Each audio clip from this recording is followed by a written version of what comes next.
Before we get started, do me a favor and smash that like button. I'd appreciate it. Okay, it's Wednesday, February 23rd, and I've got LT flying on the line here. We're going to go over some comments from the TBILL Calculator video that was released yesterday. So, good morning, LT. Good morning, Teddy. Yeah, I thought that was a good video. Did a good job with showing people how to use it. I know the first time I went to that calculator, I had it all messed up because I was changing boxes. I didn't know what I was doing. Numbers were coming out of the bottom. I'm like, what is? It doesn't make sense. So anyway, you did a good job explaining it, which is why I started following you in the first place. So thank you. No, we have several questions. You know, like I said, our last video, I think we have new people coming in to this space almost daily, and they have questions, some of the same questions that we've answered before, but that's okay. Maybe we need to answer them a little differently, or they never heard the answer before. So I'm going to be looking at these questions here, and we'll just kind of talk about a few of them, and hopefully clarify any problems anybody might have. There's a commenter, goes by ADC, says, thank you for the update, Teddy. A practical question, if I may. And he starts talking about having T-fuel staked to an edge node, and he's going to unstake that T-fuel to put it into TBILL liquidity pool. But his question is, well, wouldn't it be better to wait until the price of T-fuel comes back up rather than unstaking it now? And in short, the answer is no, it's not better.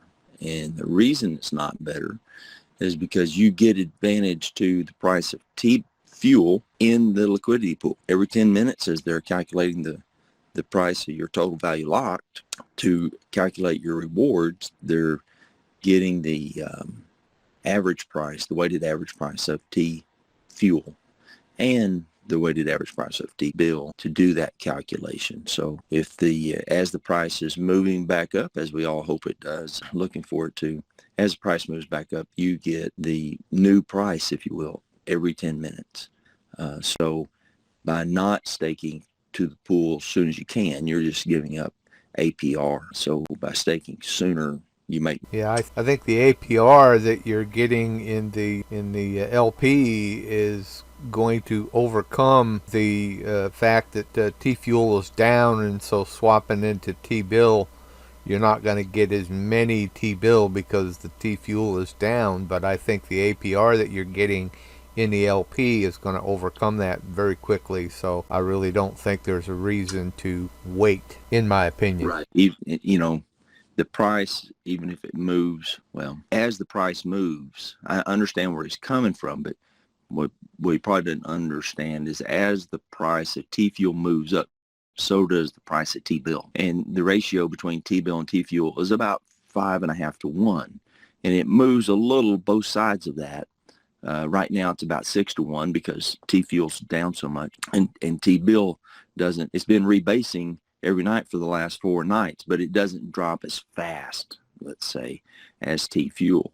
And it's not going to go up as fast. So there is a little arbitrage there to figure out, you know, when's the best time to move in, but you're losing rewards as you're waiting. And I've never seen the T-bill T-fuel ratio be lower than like 5.2 to 1 or higher than the 6.1 it is now to 1. So it stays in that fairly tight range there. So waiting's not going to help.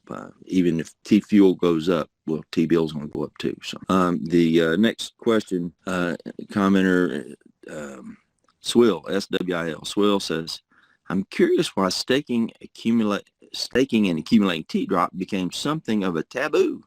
Well, everyone would rather be in T-bill. Well, it's pretty simple. It's rewards. That's the way I see it.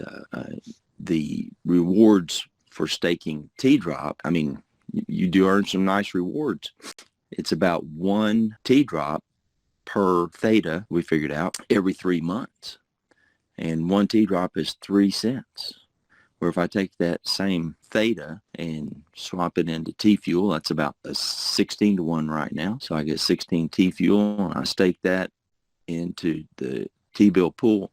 I'm going to earn 50% on that 16 T-fuel. So that's going to pay me a lot more than 3 cents over the next. Oh yeah, and with those increased rewards in the LP, you can go out and buy T drop.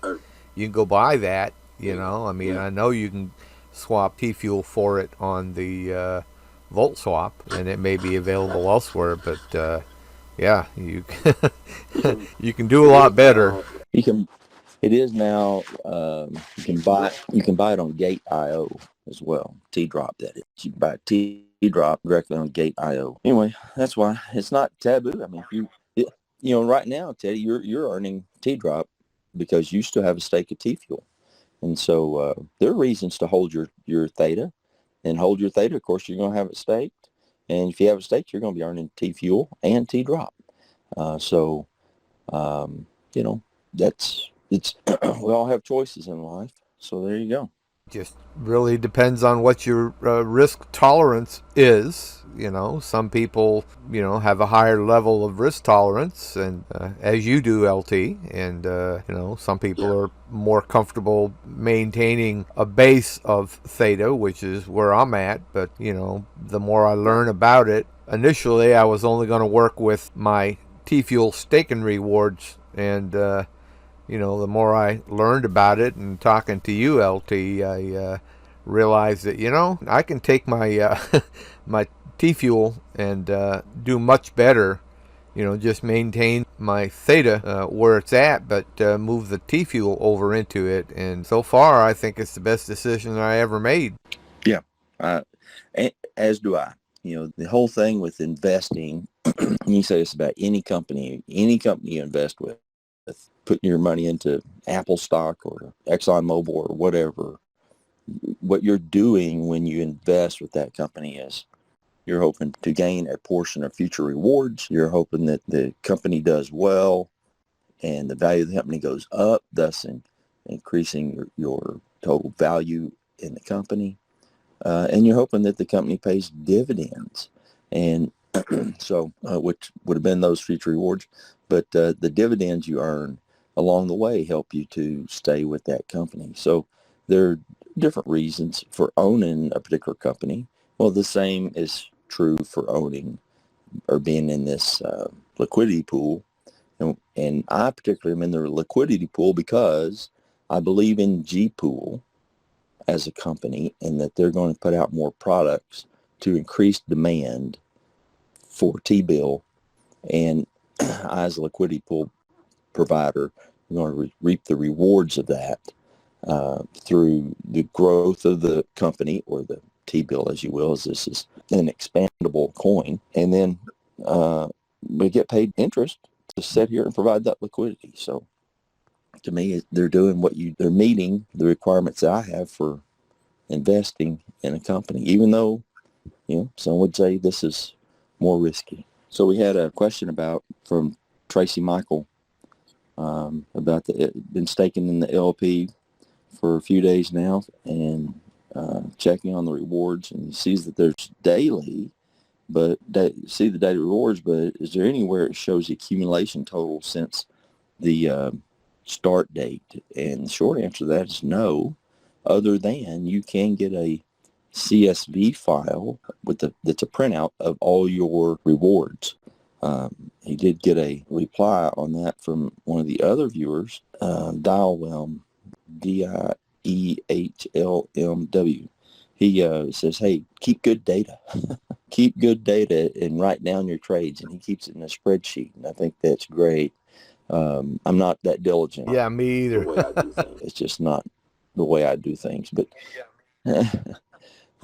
that's a great. Don't forget about ThetaScan. Does that not give you the ability to go back and see your daily rewards over time? So it does, and it does. It tracks it for you, so you can go right in ThetaScan.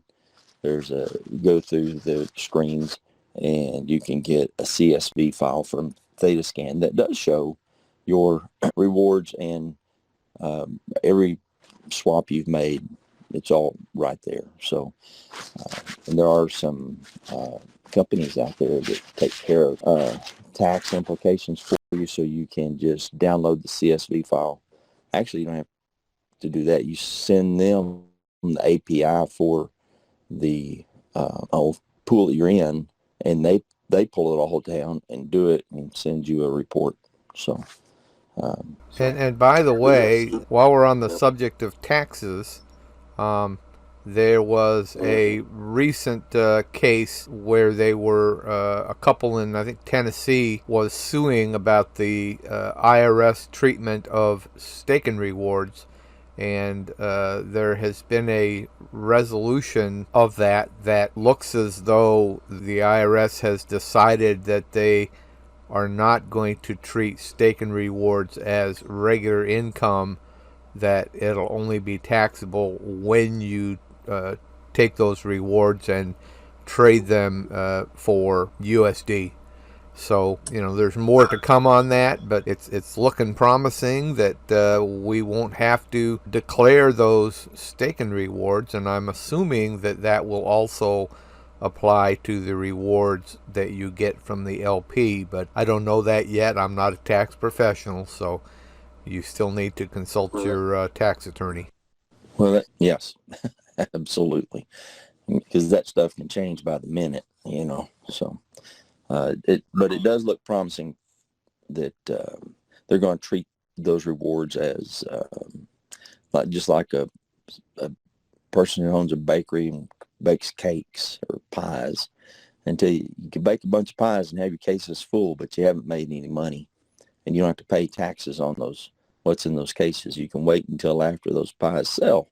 You record that, and then you pay your taxes. And so I think that's the way they're looking at it, just as a short analogy. Teddy says, "Hey, Teddy, this is Liam Kyle." And this is a question we've covered before, but it is somewhat confusing. He says, why are they calling the 2x multiplier, the NFT I purchased, that is, when the APY is 111.55%, which is in fact a 1.5 multiplier? Well, whenever we're talking about the NFT, that NFT applies only to the T-bill side of the liquidity pool, and so you're getting a 2x on your T-bill. So you're earning 50% on your T-fuel. So when you have a 50% total value locked in or for your T-fuel, and then 100% for T-bill, and then you add those two figures together to come up with the total value locked, that gives you 75%. And that's the APR, not the APY. The APY, they need to keep in mind that is just if you're compounding on a daily basis. In other words, taking your rewards that you got from the night before and putting them back into the LP. That's where that APY comes into play. But don't complicate it by worrying about that. And to be even more precise, when you take your rewards, that daily reward, to put it back into the LP to get the full 111%, you'll need to put new T-fuel with that, not half of your rewards swapped for T-fuel. To get that full 111%, that's adding new T-fuel to the equation with the T-bill that you just earned, and then staking that to the LP. And that's what's going to give you that full 111%. But that's 111% on your total value locked. Yes, and that's adding more money to your initial investment. So, to me, it just makes more sense to just look at the APR and go with that. And if you do the compounding and get a higher APY, that's great. But that confuses a lot of people. It does.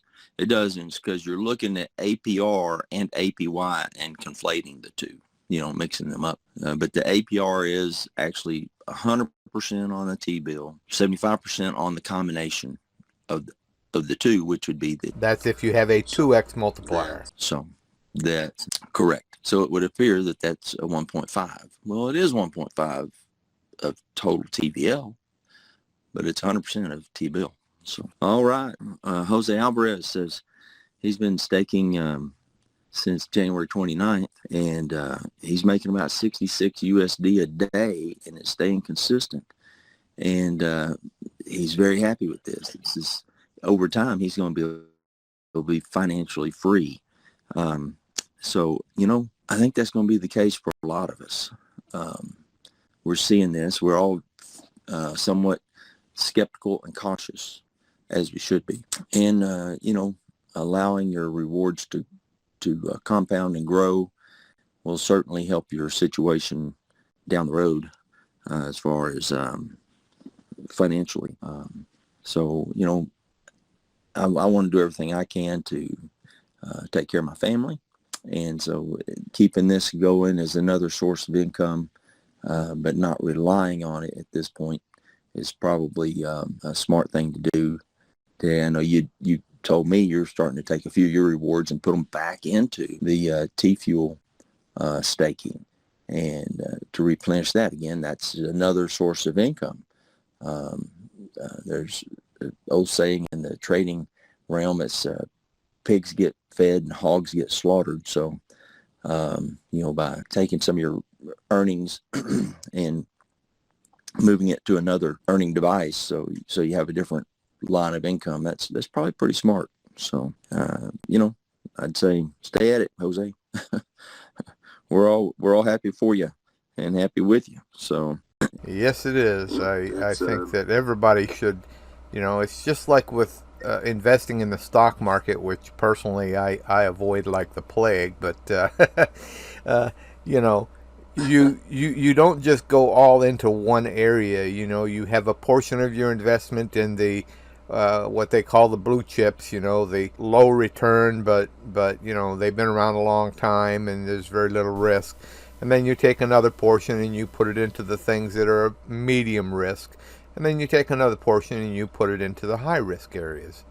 That's a balanced investing strategy that most investment counselors will advise you to do. And to me, it's no different with the crypto and the staking. I've got my core theta, which is earning about 1 T-Fuel per day per 1,000. And then I've got my T-Fuel staking, which earns more, and then I've got the liquidity pool, which earns a lot more. So right. I've got something in all three areas basically. Right, and that's certainly a balanced way to do the staking rewards across the Theta blockchain. So that's that's a good approach. That's a good approach. I think they're, in my opinion, they're kind of all tied together. Obviously, they're all on Theta. We're all relying on Theta to perform and be able to fulfill its promise. So that, there's a little risk there.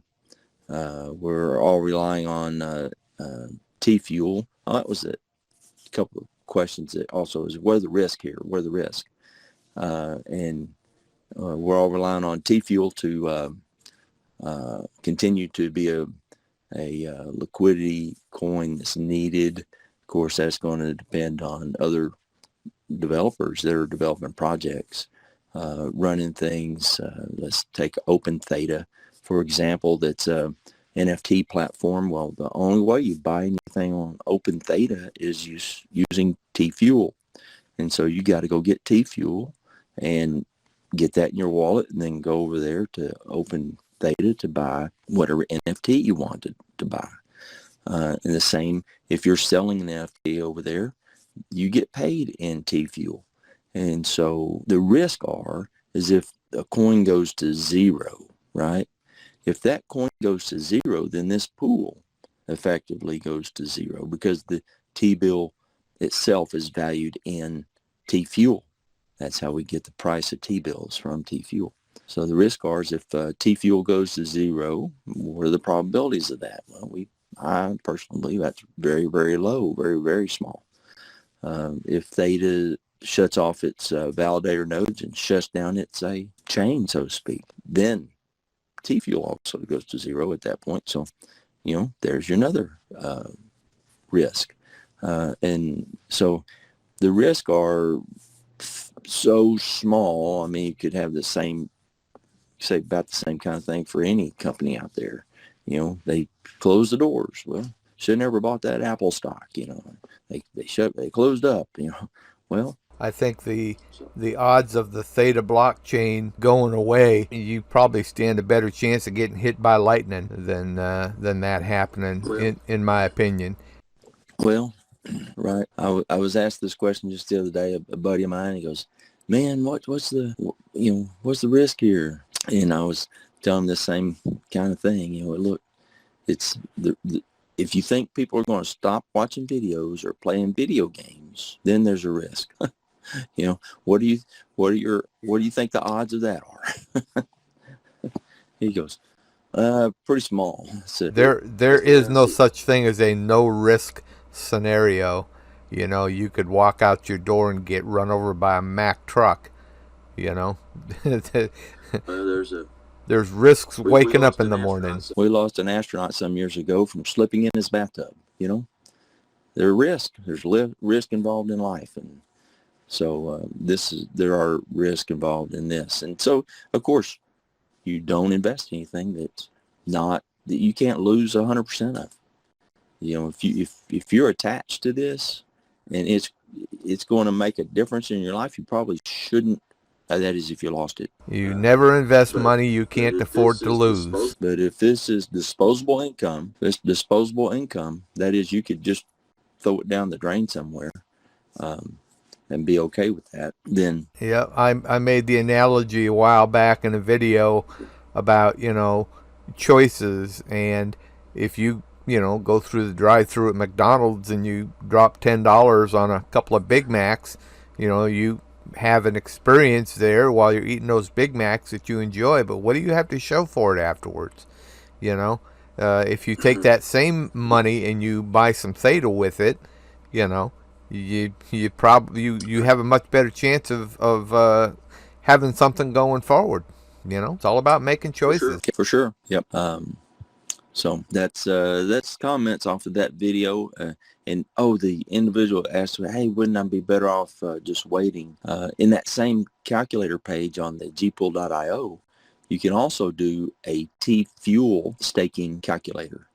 And so you can put that same amount of T-fuel that you're talking about in that calculator and see how much T-fuel you'd make daily, monthly, and annually. And then you can go over to that. So there's plenty of places to find the information you need to make a good informed decision.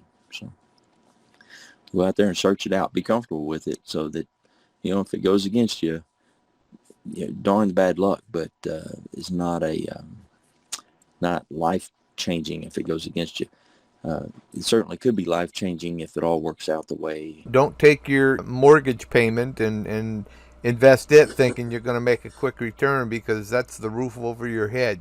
Always invest money that you can afford to lose. Right. There are those stories out there. I saw a video not too long ago of a guy who, back in 2012 or 13 or something like that, did exactly that and convinced his wife to sell their house. And he took all the proceeds of the sale of their house and put it into Bitcoin.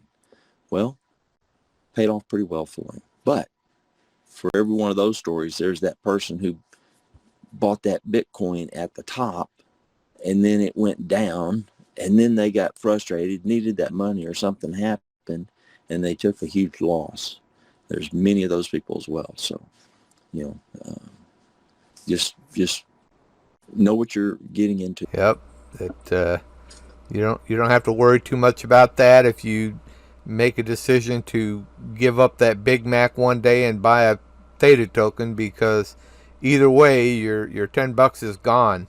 One has no chance at all of giving you a future reward, while the other does. So either way your $10 is gone. I'd rather put it into something that may produce something for me down the road. Well, and the fact is that that $10 you put in that Big Mac is going to buy you 4 Theta tokens right now. and we hate to see Theta being down that low, but I look at it and go, man, what a discount. What a discount. It's like going to the store and they put a 75% discount on it. It's like I said in yesterday's video, you know, if you bought in when Theta was, you know, 10, 12 bucks, you know, you think back to that time and you were wishing that the price would pull back, and you know, now you're wringing your hands that it has, instead of thinking, hey, God just granted me a gift and buy some more. There you go. That's more. Well, LT, I want to thank you for your time and your insight in helping to answer some of these questions. So we're going to wrap it up here. Well, that's a wrap for this presentation, so cue the music.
If you enjoyed the video, then hit that thumbs up for me, and I'll see you in the next video.